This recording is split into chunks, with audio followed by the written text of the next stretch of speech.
दोस्तों बहुत बहुत स्वागत है आपका हिंदी मीडियम के इस नंबर 1 चैनल संदेश राज स्टडी में। प्यारे बच्चों, जितने भी बच्चे हमारे क्लास 12 में हैं और जिनको 24 फरवरी के दिन हिंदी का पेपर देना है, उनके लिए यह वीडियो खासकर रहने वाली है। और आज की इस वीडियो में हम डिस्कस करेंगे कि जो आपका हिंदी का पेपर आता है वो कैसा आता है और आपको कॉपी में जो है कैसे लिखने को रहेगा भैया, किस तरीके से आपको कॉपी फिल करना है वहाँ पे, ताकि आपका जो 100 में 100 नंबर है पूरा यहाँ से क्लियर हो, बिल्कुल सिंपल तरीके से। तो आज की इस वीडियो में हम आपको यही बताने वाले हैं कि पेपर जो है, पहला पेपर है हिंदी का भैया, कितने प्रश्न आते हैं और कितना समय लगाना है और कितना लिखना है और किस प्रकार से लिखना है, सारा का सारा सॉल्यूशन आपको इसी वीडियो में मिलने वाला है। यह वीडियो खासकर जो 24 फरवरी के दिन छात्र पेपर देने वाले हैं उनके लिए यह वीडियो खासकर रहने वाली है। क्लास 10th वालों के लिए भी है और क्लास 12th वालों के लिए भी है। काफ़ी ज़्यादा इंपॉर्टेंट और यूज़फुल वीडियो रहती है उन लोगों के लिए।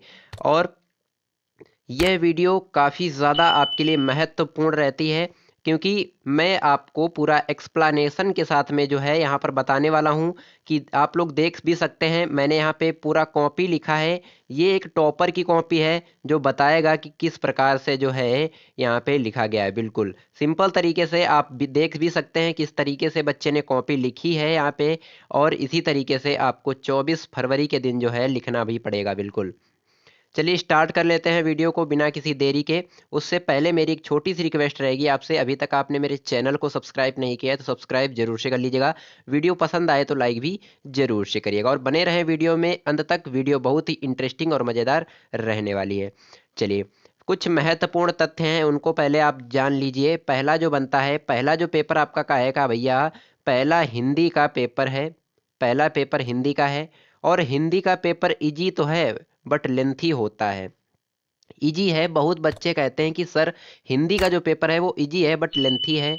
लेकिन किस प्रश्न पर कितना समय दे, आज की इस वीडियो में हम इस टॉपिक पर भी बात करेंगे कि किस प्रश्न पर जो है कितना समय आपको लगाना है, कितने प्रश्न में यानी कितने मिनट में एक क्वेश्चन को आपको लिखना है वहाँ पे।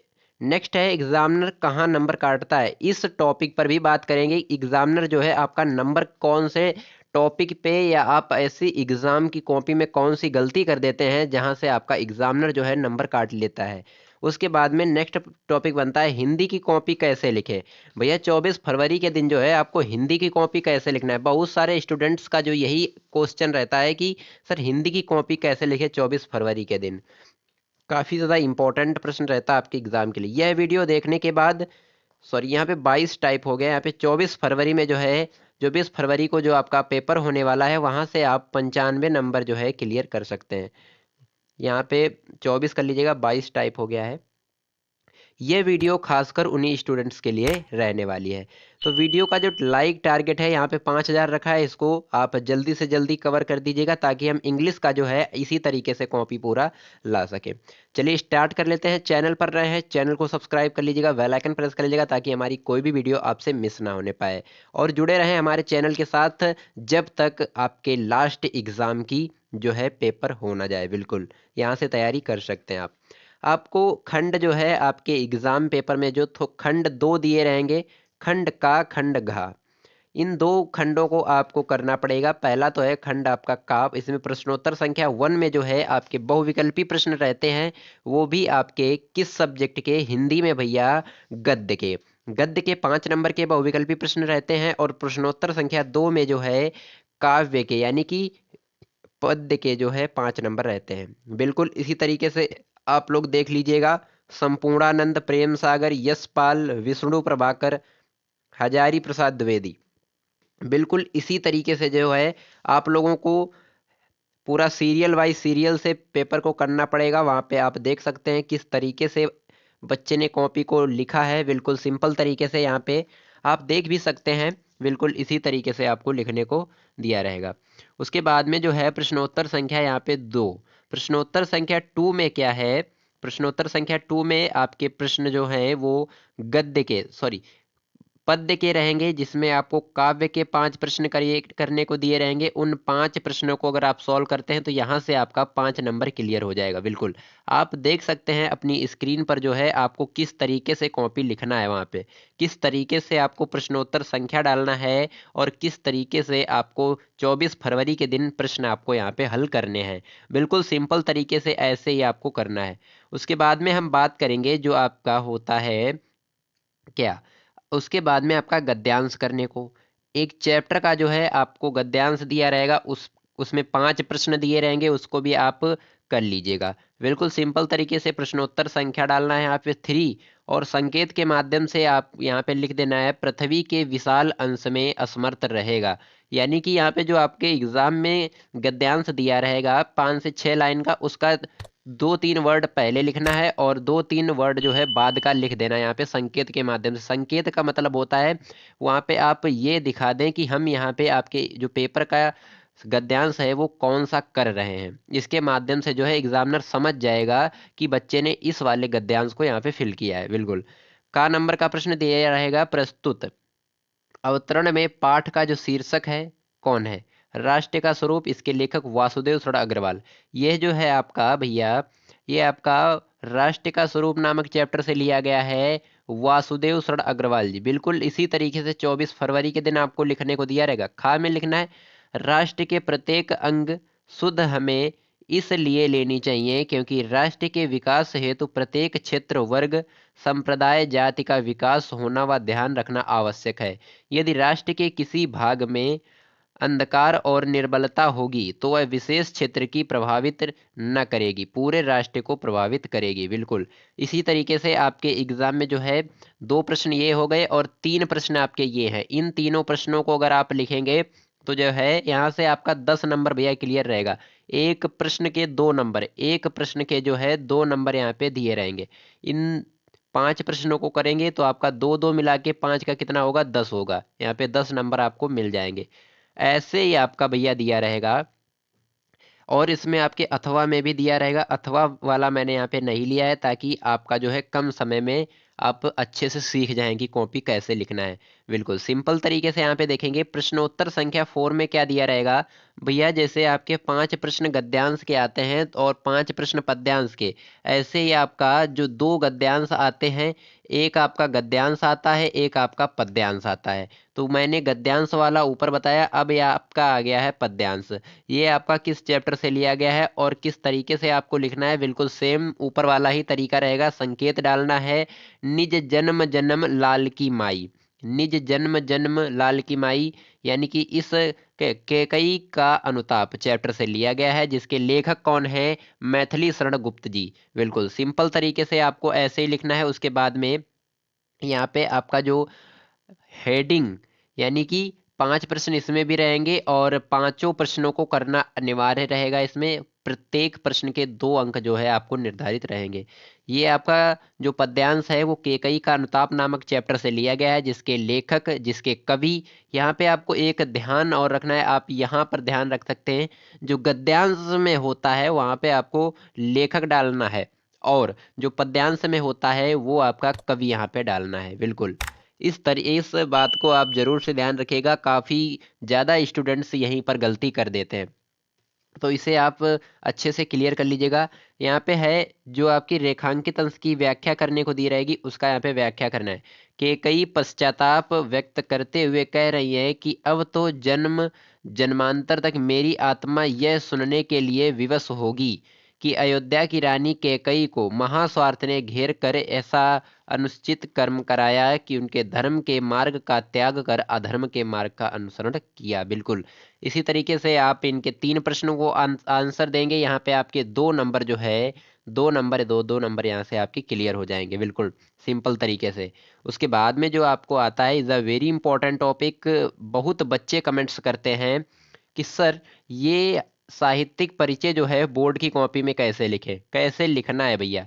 तो सबसे पहले मैं आपको बता दूं, साहित्यिक परिचय आपके एग्जाम में जो है, पहले आप किसी भी साहित्यिक परिचय, किसी भी लेखक का, किसी भी कवि का साहित्यिक परिचय लिखे हैं तो उसके उसके जीवन के बारे में जो है पहले फ्लो चार्ट के माध्यम से कुछ जरूर बता देंगे। जैसे कि मैंने यहाँ पे लिखा है आप देख सकते हैं। पहले तो उनका जन्म लिख दीजिए, फिर उसके बाद में जन्म स्थान लिख दीजिए। माता पिता हैं तो लिख दीजिए अगर पता है आपको, वरना नहीं लिखना है कोई बात नहीं। फिर उनका बचपन का नाम भी लिख सकते हैं, और उन्होंने शिक्षाएं कहाँ से प्राप्त की ये भी लिख सकते हैं। और मृत्यु, और उसके बाद में जो है महत्वपूर्ण उनकी रचनाएं लिख दीजिए। आचार्य हजारी प्रसाद द्विवेदी जी को जो है यहाँ पे बिल्कुल इसी तरीके से आपको लिखना पड़ेगा। एग्जाम में देख सकते हैं यहाँ पे दिया है, आचार्य हजारी प्रसाद द्विवेदी जी का जन्म कब हुआ। 19 अगस्त सन 1907 ईस्वी में जन्म कहाँ हुआ, दुबे का छपरा बलिया जिले में। उसके बाद में पिता कौन थे, अनमोल द्विवेदी, और माता कौन थी, ज्योतिषमती, और इनके बचपन का क्या नाम था, वैद्यनाथ द्विवेदी। अनेक महत्वपूर्ण पदों पर जो है कार्यरत रहे हैं ये। उसके बाद में इनकी मृत्यु कब हुई, सन 19 मई सन 1979 ईस्वी को। 19 मई सन 1979 ईस्वी को जो है इनकी मृत्यु हो गई थी। काफ़ी ज़्यादा इंपॉर्टेंट प्रश्न रहता है आपके एग्जाम के लिए। उसके बाद में जो है इनका साहित्यिक परिचय, भैया ये तो आपका फ्लू चार्ट के माध्यम से जो है, फ्लू चार्ट के माध्यम से जो है उनके जीवन के बारे में बता दीजिए पहले आप। तो जो एग्जामिनर जो कॉपी चेक करेगा तो उससे जो है लगेगा कि बच्चे ने जो है पूरा का पूरा सल्यूशन यहीं पर दे दिया है, और वो आपको खड़ाक से जो है 5 नंबर यहाँ से दे देगा आपको। बिल्कुल 5 नंबर का आता है आपके एग्जाम में। तो कैसे लिखना है किस तरीके से आपको ये भी बता दूं। और अधिकतम सीमा वर्ड भी मांगता है, तो इसमें कितना मांगता है, 80 वर्ड जो है मांगता है भाई। 80 वर्ड में जो है आपको लिखना रहेगा साहित्यिक परिचय। बिल्कुल कैसे लिखना है चलिए देखते हैं। आचार्य हजारी प्रसाद द्विवेदी का जन्म सन 1907 ईस्वी को बलिया जिले के दूबे का छपरा गांव के एक प्रतिष्ठित सरयू पारी ब्राह्मण में कुल में हुआ था। इनके पिता का नाम अनमोल द्विवेदी था। माता ज्योतिषमती भी प्रसिद्ध पंडित कुल की कन्या थी।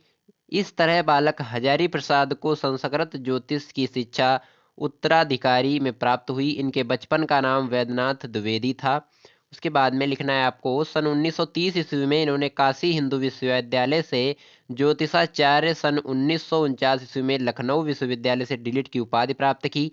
कई विभागों के अध्यक्ष व स्वायत्त शिक्षक कार्य करते हुए 18 मई सन 1979 ईस्वी को जो है इस महान साहित्यकार संसार को सुना करके पंचतंत्र जो है हो गए, लीन हो गए।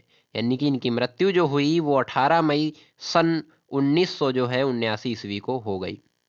उसके बाद में यहाँ पे लिखना है उनके जो साहित्यिक सेवाएं योगदान है क्या है। हिंदी के स्तरीय ललित निबंधकारों में आचार्य द्विवेदी का मूर्धन्य स्थान है। वे उच्च कोटि के निबंधकार और सफल आलोचक हैं। द्विवेदी जी साहित्य सेवा को डिलिट पद्म भूषण और मंगला प्रसाद प्रतोषित से जो है सम्मानित किया गया। उसके बाद में यहाँ पे आप उनकी कृति लिख सकते हैं, इंपॉर्टेंट जो कृतियां होती हैं आचार्य द्विवेदी पर जो है बहुत विस्तृत हैं। इनकी महत्वपूर्ण रचनाएं निम्नलिखित हैं। यहाँ पे आप निबंध संग्रह के माध्यम से लिख सकते हैं, आलोचना साहित्य के बारे में लिख सकते हैं। जैसे कि यहाँ पे अगर इनके निबंध संग्रह देखें जो महत्वपूर्ण है, अशोक के फूल, कुटज, विचार प्रवाह, विचार और वितर्क, आलोक पर्व और कल्पलता। बिल्कुल इसी तरीके से आपको लिखना है। और जो इनके आलोचना साहित्य हैं कौन है, सूरदास है, कालिदास की लालित्य योजना, कबीर है, साहित्य सहचर है, और साहित्य का मर्म, इस तरीके से। और आप इनके जो साहित्य हैं उनको भी लिख सकते हैं, उपन्यास हैं और भाषा शैली। बिल्कुल इसी तरीके से जब आप लिखेंगे तो जो है आपका यहाँ से 5 नंबर भैया मिलेगा। 5 नंबर आपका यहाँ से मिलेगा, बहुत ही कठिनाई के बाद जो है आप इस तरीके से लिखेंगे, बिल्कुल सिंपल तरीके से।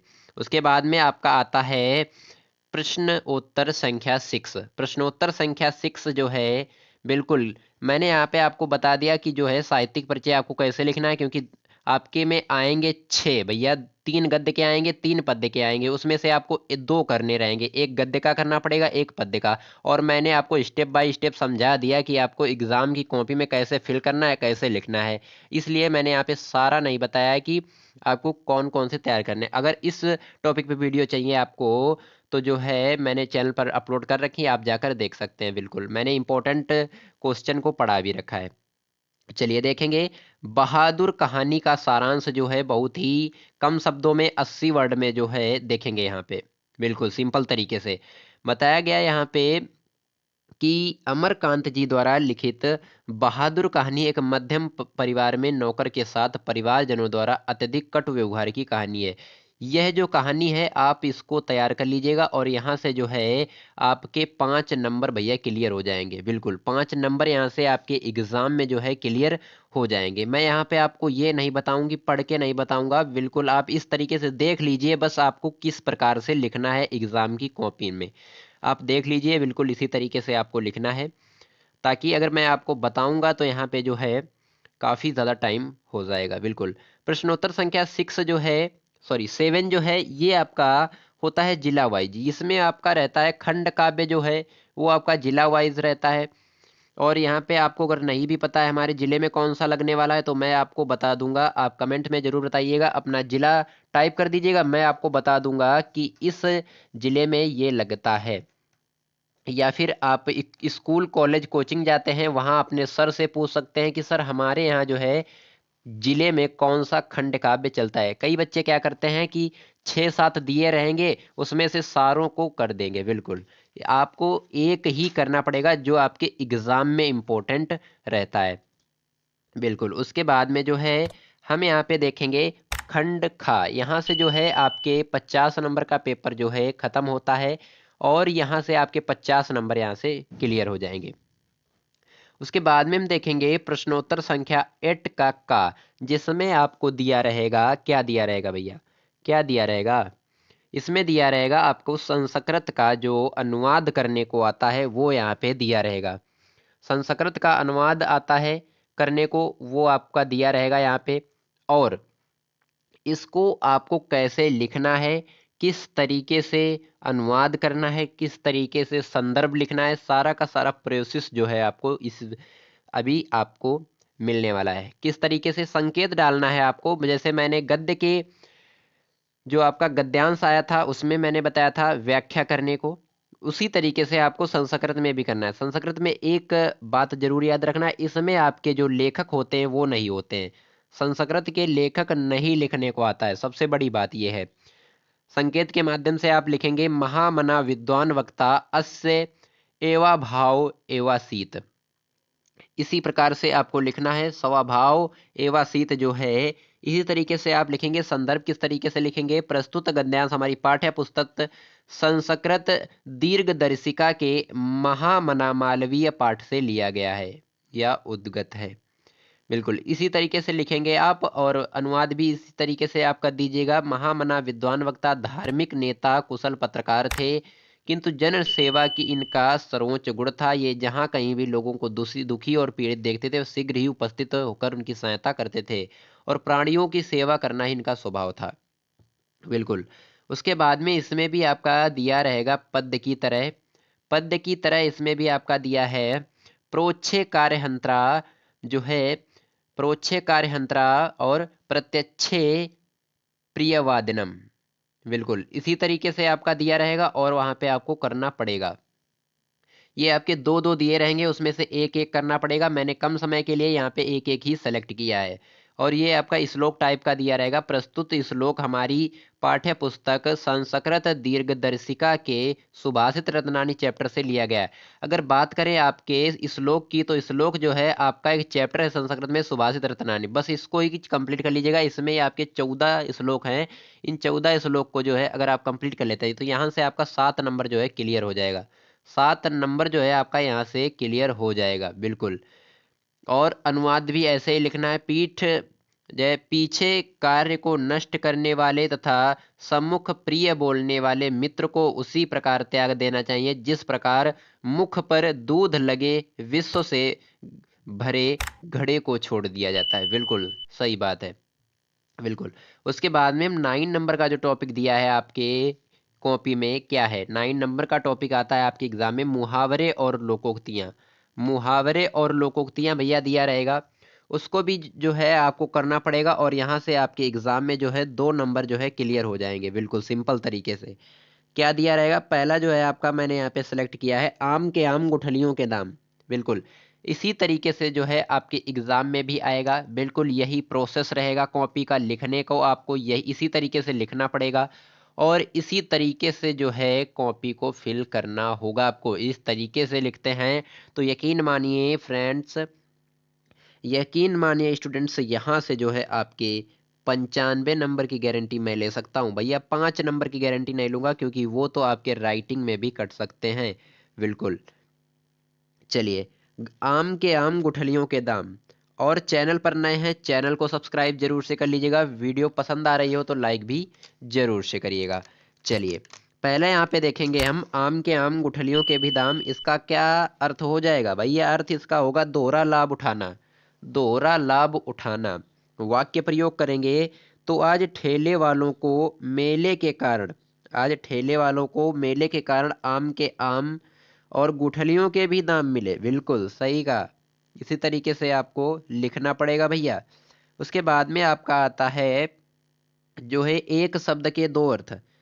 यहाँ पे जो है एक शब्द के दो अर्थ रहेंगे, उनको भी करना है। और उसके बाद में आपके आएंगे अनेकार्थी शब्द। पहला यहाँ पे दिया है वसन व्यसन। वसन का मतलब होता है वस्त्र और व्यसन का मतलब होता है आदत। नेक्स्ट है अम्बुज और अम्बुद। अम्बुज, अम्बुद का मतलब क्या होता है? कमल और बादल। बिल्कुल सिंपल तरीके से आपको ऐसे ही लिखना है। उसके बाद में आपका आएगा जिसे पर्यायवाची शब्द बोलते हैं, अनेकार्थी शब्द, यानी कि एक शब्द के जो है दो अर्थ लिखने होंगे। यहाँ पे क्या है? पहला है अंबर। अंबर का मतलब होता है वस्त्र और आकाश। बिल्कुल इसी तरीके से जो है आपको लिखना है। और फिर यहाँ पे दिया रहेगा प्रत्यक्ष जिज्ञासु। जिज्ञासु, यहाँ पे दो क्वेश्चन बड़े बड़े ये आपके हैं। जैसे कि अनेक शब्दों के लिए एक शब्द है, अनेक शब्दों के लिए जो है एक शब्द दिया रहेगा। उसके बाद में है यहाँ पे लिखा है बेटी पराया धन होती है, मैंने भोजन कर लिया है। यहाँ पे आपके अशुद्ध वाक्य आएंगे, उनको शुद्ध वाक्य में आपको कन्वर्ट करना पड़ेगा। बिल्कुल सिंपल तरीके से। और यहाँ से आपके एग्जाम में जो है 2 नंबर जो है यहाँ से क्लियर हो जाएंगे। 2 नंबर है जो यहाँ से क्लियर हो जाएंगे। उसके बाद में जो आपका आता है रस छंद्र अलंकार भैया। रस छंद्र अलंकार जो है आप देख लीजिए किस प्रकार से लिखना है आपको। बहुत ही सिंपल तरीके से मैंने यहाँ पे आपको बताया है। आप इस तरीके से अगर लिखते हैं, आप देख भी सकते हैं यहाँ पे श्लेष अलंकार है, उदाहरण के माध्यम से भी लिखा हुआ है। और नीचे आपका दोहा है, दोहा को किस तरीके से लिखना है। बिल्कुल। और यहाँ पे नीचे आपका आ गया प्रश्नोत्तर संख्या 13, जिसमें आपको लिखना है भैया क्या? कैनरा बैंक के प्रबंधक को अध्यंतर ऋण प्राप्ति हेतु जो है पत्र लिखना है। बिल्कुल सिंपल तरीके से इसी प्रकार से जो है आपको कॉपी में लिखना होगा। आप लोग देख भी सकते हैं। सेवा में श्रीमान शाखा महोदय, केनवा बैंक, पांड्यपुर वाराणसी, विषय अध्ययन के लिए ऋण प्राप्ति हेतु महोदय। इसी प्रकार से आप देख सकते हैं किस तरीके से लिखना है। जितना आपको चाहिए सारा का सारा इसी प्रकार से जो है आप फिल कर सकते हैं। उसके बाद में आपका आता है लास्ट जिस प्रश्नोत्तर संख्या है आपका निबंध। 9 नंबर का भैया निबंध आता है आपके एग्जाम में। कितने नंबर का करेजा? 9 नंबर का जो है आता है। उसके बाद में जो है आपका 6 नंबर का जो है भैया प्रश्न, वो जो लिखने को आता है पत्र। पत्र जो है भैया 6 नंबर का लिखने को आता है। 6 नंबर यहाँ से क्लियर कर सकते हैं आप। बिल्कुल।